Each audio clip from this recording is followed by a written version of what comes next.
Você sabe de onde surgiram as histórias? Eu sou Simone Santos e hoje vou contar para vocês um texto que está nesse livro, O Jardineiro que Tinha Fé, da Clarissa Pinkola Estés, e o texto se chama A Criação das Histórias. Como as histórias nasceram?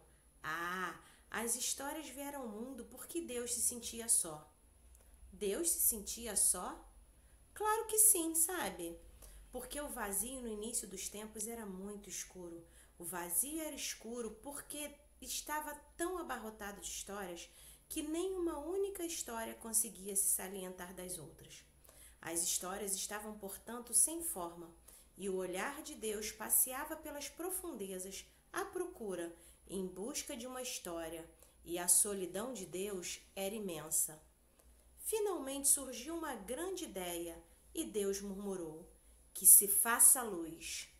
E veio tanta luz que Deus pôde estender a mão para o vazio e separar as histórias sombrias das de luz.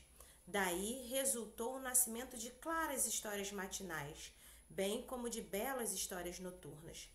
E Deus viu que isso era bom. Deus, então, ficou animado e passou a separar as histórias celestiais das histórias terrenas e esta das histórias sobre a água. Depois, Deus teve enorme prazer em criar as árvores pequenas e grandes, as plantas e as sementes de colorido vivo, para que pudesse haver histórias sobre as árvores, as sementes e as plantas também. Deus riu de contentamento, e do sorriso de Deus, as estrelas e o céu caíram nos seus lugares. Deus instalou no céu a luz dourada, o sol para dominar o dia, e a lua, a luz de prata para dominar a noite. E no fundo, Deus os criou para que houvesse histórias sobre as estrelas e a lua, sobre o sol e histórias sobre todos os mistérios da noite. Deus ficou tão satisfeito com elas que passou a criar pássaros, monstros marinhos e todas as criaturas vivas que se movem, todos os peixes e as plantas debaixo d'água, todos os seres alados, todos os gados e as criaturas rastejantes, todos os animais da terra de acordo com sua espécie. E todos eles tinham histórias sobre os mensageiros alados de Deus. Histórias sobre fantasmas e monstros, baleias e peixes, e outras histórias sobre a vida antes que a vida se conhecesse.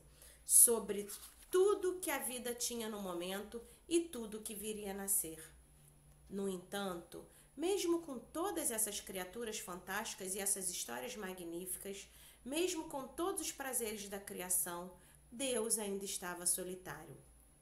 Deus andava de um lado para o outro e pensava e andava de um lado para o outro.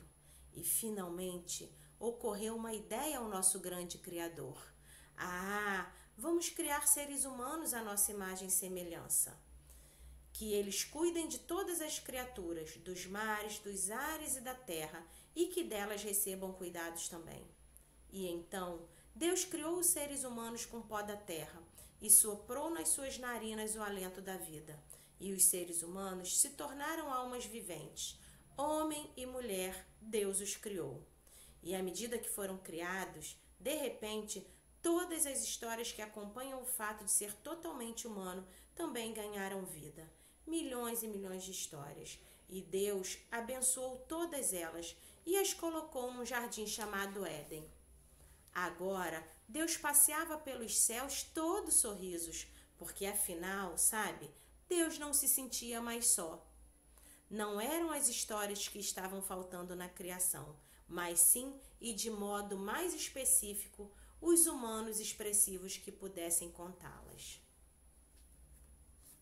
Essa é a história que a Clarissa nos conta sobre como foram criadas as histórias. Lindo, né? Beijo grande e até a próxima.